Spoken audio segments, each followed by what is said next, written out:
Baik, ini sebuah video pernyataan dari kelompok yang mengatasnamakan dirinya sebagai kelompok salaf, pengikut ulama-ulama salaf yang lain bid'ah, nggak sunnah. Hanya dirinya yang salaf, hanya dirinya yang sunnah. Yang lain, bid'ah, sesat, masuk neraka. Ini kelompok-kelompok Wahabi, ngaku salaf begitu. Di mana dalam video ini seorang Wahabi yang ada dalam video ini, entah siapa namanya, Muhammad Haikal Ali Basyarahil, ini memfitnah, menuduh terhadap kelompok Islam min ahli sunnati wal jamaah, yaitu jamaatud da'wah wat tabligh, dengan tuduhan-tuduhan yang tidak berdasarkan data dan fakta. Ya, hanya berdasarkan kebencian. Karena jamaah tabligh itu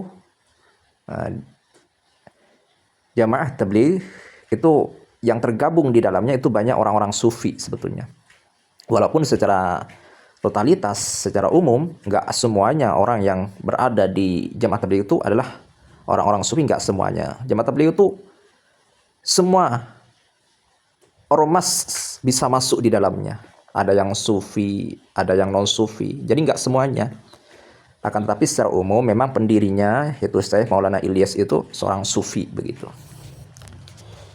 Jadi dituduh bermacam-macam tuduhan, difitnah dengan bermacam-macam fitnahan seperti yang ada dalam video ini. Coba kita simak dulu videonya, nanti akan saya tanggapi satu persatu. Baik. Seseorang yang safari dakwah atau belajar 3 tahun, 4 tahun, mereka tidak meyakini bahwasanya angka itu merupakan sesuatu ibadah tertentu. Sehingga menuntut ilmu itu harus 4 tahun. Menuntut ilmu itu harus 6 tahun, tidak. Mereka tidak meyakini hal tersebut. Berbeda dengan keyakinan 40 hari. Itu adalah keyakinan tertentu yang tertuang di dalam usul mereka. Tertuang di dalam usul mereka bahwasanya keluar itu ya harus 40 hari, itu keyakinannya. Sehingga ketika diubah mereka tidak mau. Ya, mereka tidak mau. Baik, ini sebuah tuduhan fitnah keji ya. Hadza buhtanun adzim, kedustaan besar ini yang dilontarkan oleh seorang yang katanya ngaku pengikut salaf tapi begitu keji memfitnah saudara-saudara Islam yang lain. Baik, jadi dalam jemaat tabligh itu ada sebuah metode dakwah. Metode, sekali lagi ini metode, bukan sebuah keyakinan. Tidak seperti yang dituduhkan oleh orang yang ada dalam video ini. Gak ada jemaah tabligh itu meyakini, memiliki anggapan dakwah itu harus 3 hari, dakwah harus 40 hari, dakwah harus 4 bulan. Gak ada. Kalau bukan 3 hari, kalau bukan 40 hari, kalau tidak 4 bulan, bukan dakwah dan tidak sah. Itu gak ada keyakinan seperti itu. Makanya Anda kalau tidak tahu tentang seluk-beluk yang ada dalam jamaah dakwah tabligh itu, jangan ngoceh. Hati-hati, omongan itu akan dimintai pertanggungjawaban. Innas sam'a wal basara wal fu'ada kullu ulaika kana anhu mas'ula. Wa la taqfu ma laysa laka bihi ilm. Tegas Allah mengatakan, kalau enggak tahu diem. Kul khairan aw liyasmut. Katakan yang baik, enggak tahu diem. Biar enggak timbul fitnah begitu. Ini fitnah keji. Hadza buhtanun azim. Jelas enggak ada, sekali lagi, metode 3 hari, 40 hari, 4 bulan. Itu metode sama dengan metode kita belajar. Maka jemaah tabligh itu memiliki metode dakwah. 3 hari, 40 hari, 4 bulan. Itu metode. Dakwah itu bukan 3 hari, 40 hari, 4 bulan. Bukan itu yang menjadi tujuan. Itu hanya sarana begitu. Tapi maksud tujuan dakwah adalah seumur hidup. Kullal umr.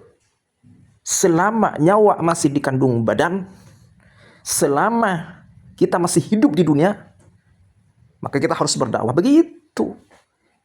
3 hari, 40 hari, 4 bulan. Metode sama dengan orang belajar. Ada metode belajar. SD 6 tahun. SMP 3 tahun. SMA 3 tahun. Dan begitu seterusnya.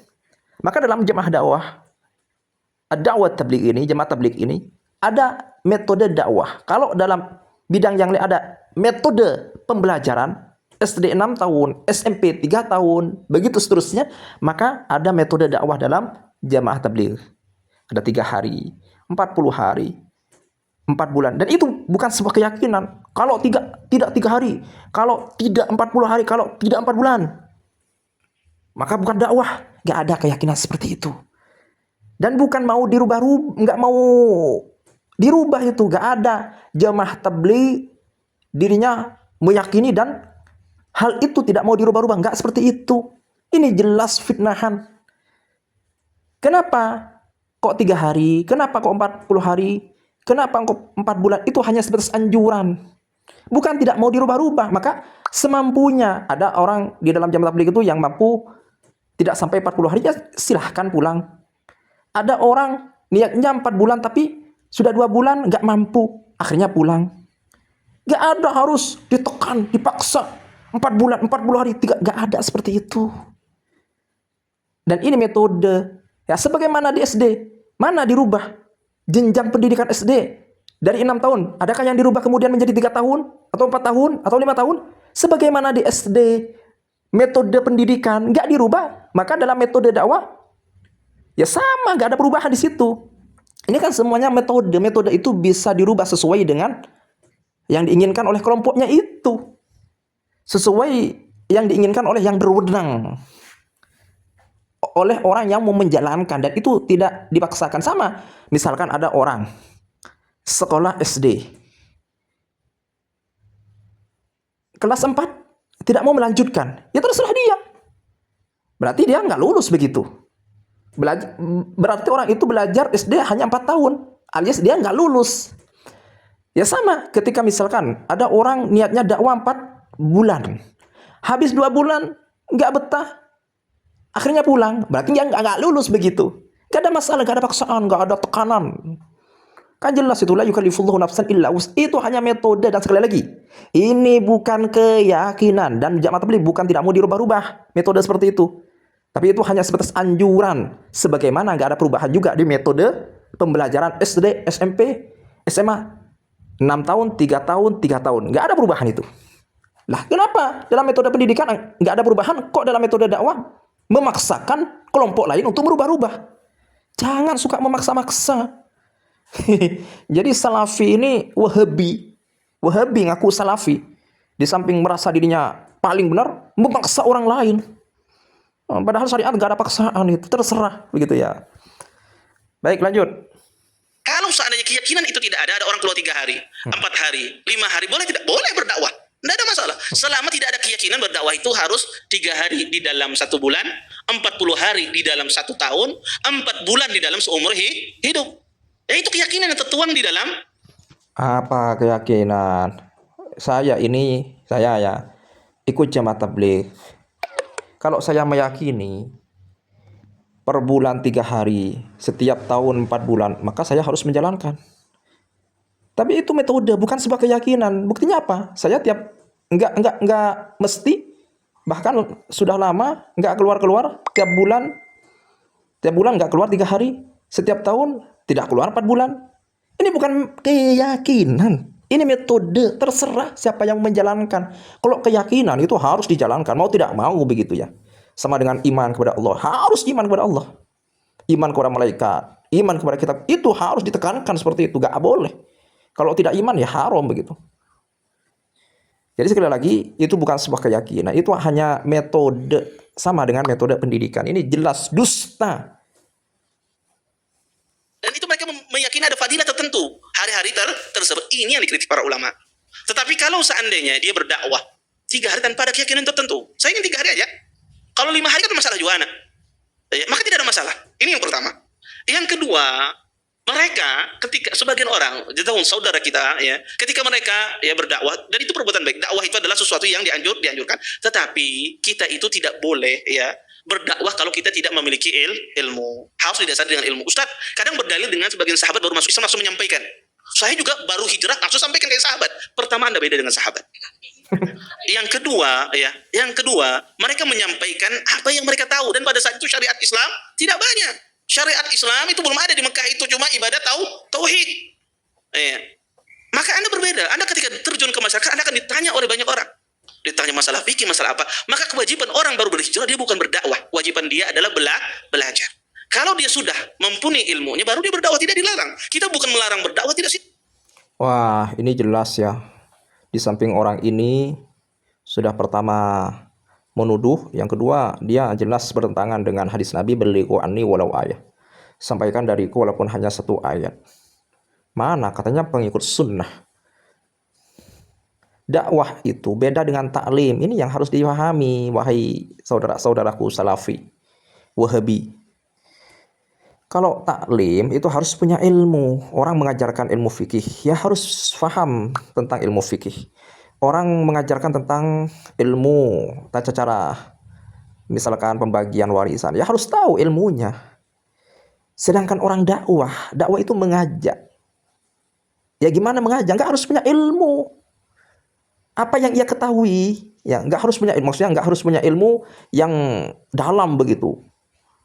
Dakwah itu mengajak kepada apa yang ia ketahui. Misalkan ada di kampung orang mendengarkan kumandang azan, Allahu Akbar, Allahu Akbar. Dia tahu bahwa kumandang azan itu adalah penanda masuknya waktu sholat. Dan sholat adalah sebuah kewajiban. Dan dia tahu bahwa dirinya punya tanggung jawab. Apa tanggung jawabnya? Jangan hanya mementingkan diri sendiri, tapi bagaimana tetangga-tetangganya itu diingatkan juga. Man lam yahtamma bi amril muslimin falaysa minna, dalam hadis itu. Orang yang tidak peduli dengan urusan orang Islam, hanya peduli dengan dirinya sendiri. Yang penting dirinya sendiri yang sholat, yang penting dirinya sendiri yang berjamaah ke masjid. Itu bukan mukmin sejati itu. Mukmin sejati itu ketika dirinya berjamaah ke masjid, maka dia risau bagaimana tetangganya juga bisa berjamaah di masjid. Jadi beda dakwah dengan taklim, ini harus dibedakan.